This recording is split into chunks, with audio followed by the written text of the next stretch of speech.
Because of WikiLeaks, we find out more information about what we've done in Iraq. Of course, millions of documents were released. The reason Bradley Manning faces at least 20 years, maybe more, up to a life sentence, is because he revealed information the government didn't want you to know. It's ugly secrets. Well, The Guardian has done a terrific piece along with BBC Arabic that shows exactly what we were up to. And it features two guys, Colonel James Kaufman, retired, and Colonel James Steele, retired. Now, they weren't quite retired because they went back into Iraq and worked with General Petraeus and the rest of our forces to help the Iraqis set up special police commandos.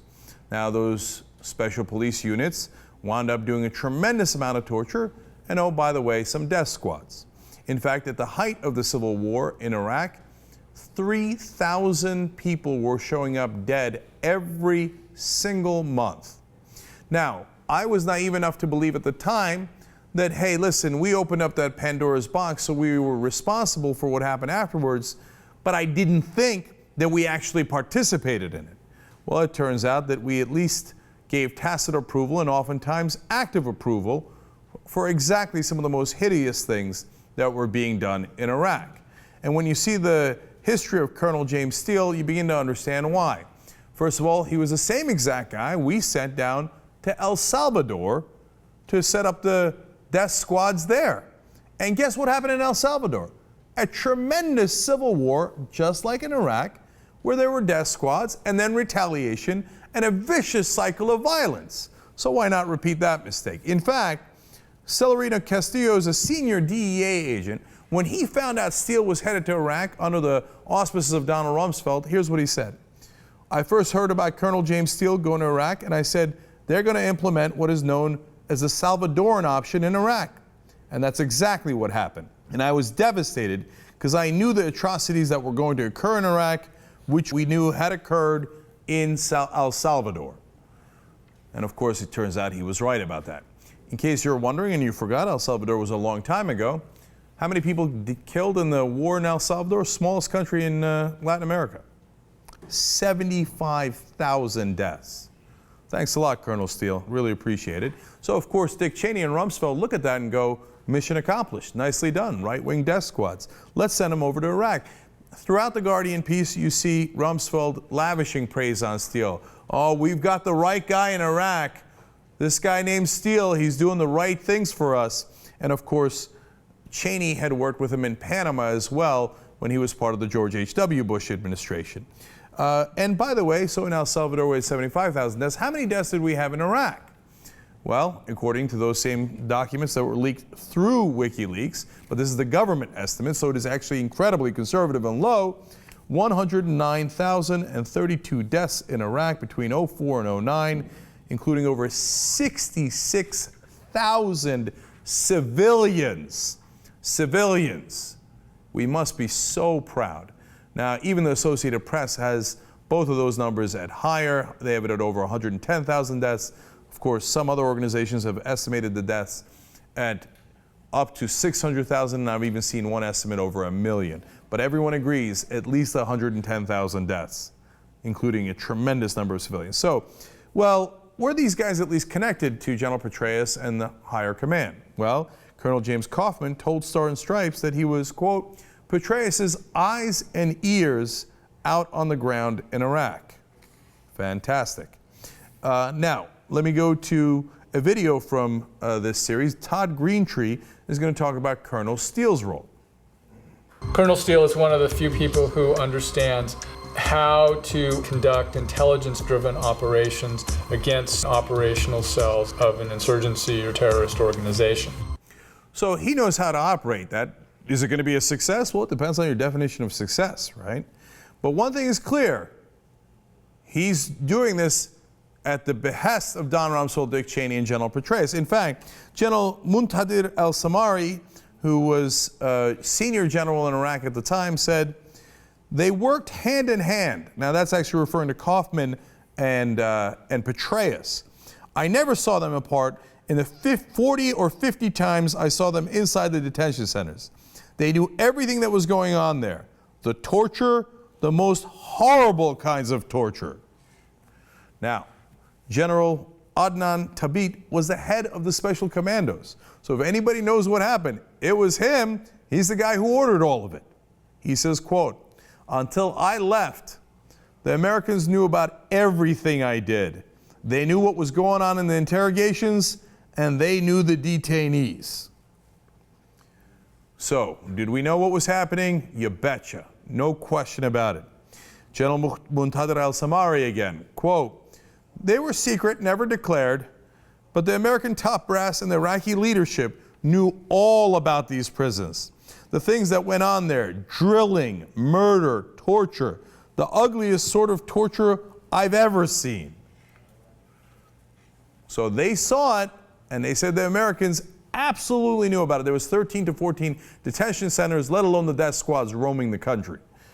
So then we go to General Muntadir al-Samari one more time. He says, now beginning to describe the torture, "I remember a 14-year-old who was tied to one of the library's columns, and he was tied up with his legs above his head, tied up. His whole body was blue because of the impact of the cables with which he had been beaten." Now, there's more videos explaining some of the torture, including by American journalists and Western journalists there at the time. Let's watch. They were torturing detainees for information on the insurgency. He hears the scream of the other guy who's being tortured, as we speak. There's the blood stains in, the corner of the desk in front of him. The things that went on there, drilling, murder, torture, the ugliest sorts of torture I've ever seen. So Gilles Perez was a photographer who at the time was on assignment from the New York Times. Another reporter, Peter Moss, also on assignment there, and they saw with their own eyes what was happening. More on that. We're in a room in the library interviewing Steele, and I'm looking around, I see blood everywhere, There were these terrible screams. There was somebody shouting, "Allah, Allah, Allah," but it wasn't, kind of religious ecstasy or something like that. These were screams of pain and terror. The prisoners do start shouting. They are a bit like whirling dervishes. They love to scream, "Allah, Allah." The man at the end there, seeming to enjoy the prisoners' screams, was the man who conducted those operations. He's also the same one that I quoted earlier, saying that Americans knew everything I did. Now, the other two were reporters who couldn't believe that they would be interviewing Steele and there would be a blood of pool near the detainees, and Steele would find it irrelevant, would move on. There was one particular time, according to those two, Gilles Perez and Peter Moss, and some of the other generals that were there, including the general that I quoted earlier, Muntadir al-Samari, saying, "I was with Colonel Steele. They open a door, and you see a guy hanging upside down, bloodied, and Steele calmly closes the door and moves on." He knows what's happening. So what, in fact, did they do? Well, let's hear from one of the guys who was tortured. We would be blindfolded and handcuffed behind our backs. Then they would beat us with shovels and pipes. We'd be tied to a spit, or we'd be hung from the ceiling by our hands, and our shoulders would be dislocated. They electrocuted me. They hung me from the ceiling. They were pulling at my ears with pliers, stamping on my head, asking me about my wife, saying they would bring her here.